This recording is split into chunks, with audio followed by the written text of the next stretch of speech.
Watching the latest Meghan Markle Instagram clip, a lot of people are asking the same uncomfortable question out loud now, not quietly anymore. Is she seeing the same thing everyone else is seeing, or does she genuinely believe this performance is working? The clip was meant to look warm, playful, and authentic, but instead it sparked secondhand embarrassment across social media, mostly because of one thing viewers couldn't ignore: Prince Harry's visible discomfort. His body language looked stiff, his smile strained, and his eyes said something very different from the story being sold. And that contrast is exactly why this moment hit a nerve, because it didn't feel like a one-off mistake. It felt like another chapter in a pattern people say they've been watching unfold for years. The Instagram video, quickly branded by critics as one of the most awkward celebrity clips of 2026, immediately set off a wave of commentary, not because it was dramatic, but because it felt forced. Viewers pointed out how Meghan appeared relaxed, confident, even amused, while Harry looked tense and uneasy, as if he didn't want to be there at all. Online reactions focused less on what was said and more on what was silently communicated, with body language experts and casual viewers alike noting how his posture and expressions didn't align with the affectionate narrative being pushed. This disconnect made people question whether the clip was truly spontaneous or carefully staged to project an image that no longer matches reality. Reports circulating online claim the clip went through numerous edits before being posted, allegedly to make it feel natural and candid, which ironically had the opposite effect. When something is edited repeatedly to appear effortless, audiences tend to sense the manipulation, and that's exactly what happened here. Instead of warmth, people felt calculation. Instead of intimacy, they saw performance. The harder the video tried to sell authenticity, the more viewers questioned why it needed so much polishing in the first place, especially when genuine moments usually don't require that level of control. Among commentators and online critics, a recurring theory began to surface: that the video wasn't about love at all, but about signaling control.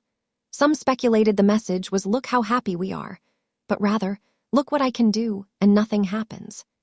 This interpretation gained traction as people revisited older clips showing similar dynamics, where Harry appeared uncomfortable while Meghan remained visibly unfazed. While this remains opinion, not fact, the consistency of these reactions suggests viewers are responding to a pattern they feel they recognize rather than a single isolated moment. Another layer of speculation emerged when viewers questioned whether the clip was even new.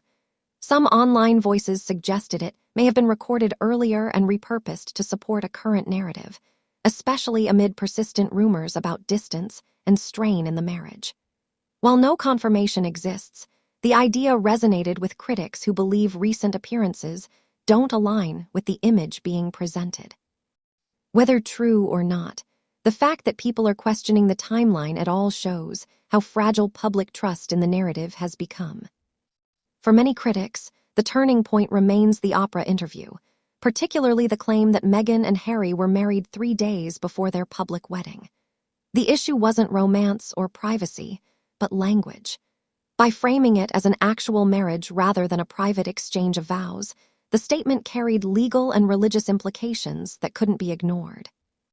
Public clarification later contradicted that version, and what might have been brushed off as poetic wording instead became a defining example for critics who argue that truth often bends when it interferes with storytelling.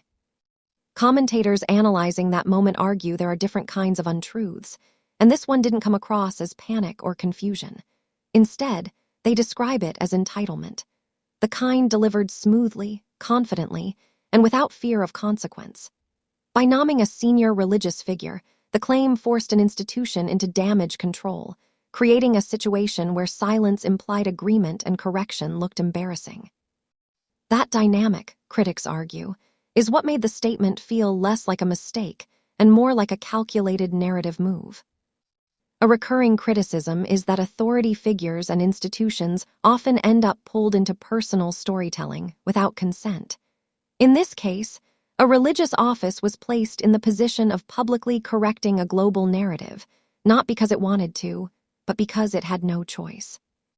Critics argue this reveals a pattern where credibility is borrowed to shield personal claims from scrutiny, making it emotionally difficult for audiences to question the story without feeling like they're challenging something bigger than the individual. The claim also reframed the $40 plus million public wedding in a way many found strange. By implying the real moment happened privately, the official ceremony was subtly reduced to a performance for others rather than the meaningful event itself. For critics, this fit a broader pattern.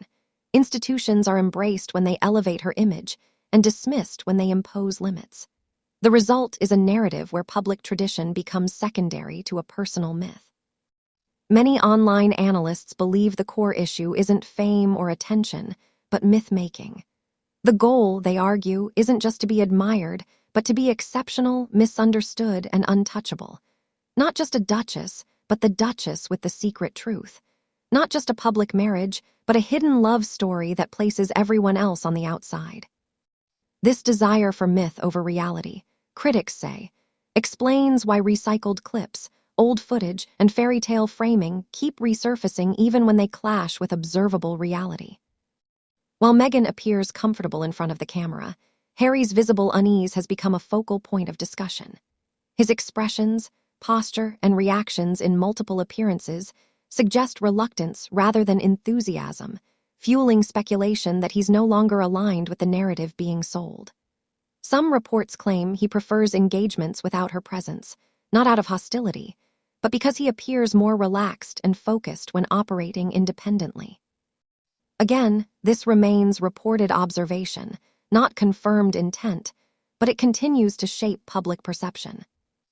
Another recurring theme is that someone else always seems to handle the aftermath. From family members to institutions, critics argue that fallout is routinely managed by others, reinforcing the idea that consequences rarely land where they should. Over time, this can create a sense of invincibility, where reality becomes flexible because someone else will smooth things over. According to critics, that's when behavior stops self-correcting.